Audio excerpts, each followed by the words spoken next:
Welcome. In front of me I have Samsung Galaxy S21 Ultra, and today we are going to make a test and we are going to check if this fastest recognition feature really works. So we are going to make 5 tries.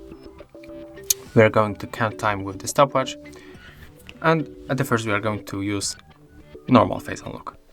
So let's lock the device. Right now I'm going to check if I'm sitting in a good position. Yeah, smartphone recognized my face. So right now we are going to start in 1, 2 and 3.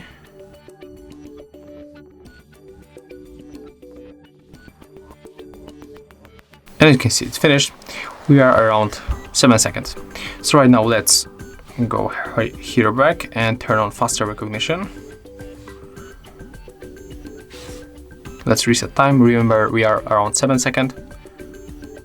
Okay, and let's start 1, 2 and 3.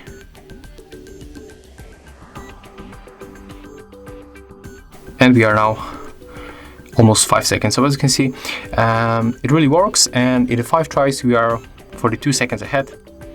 It's not that much, but it really works. So I can recommend you to turn it on because it just recognizes our face faster than the normal feature. So thank you guys for watching.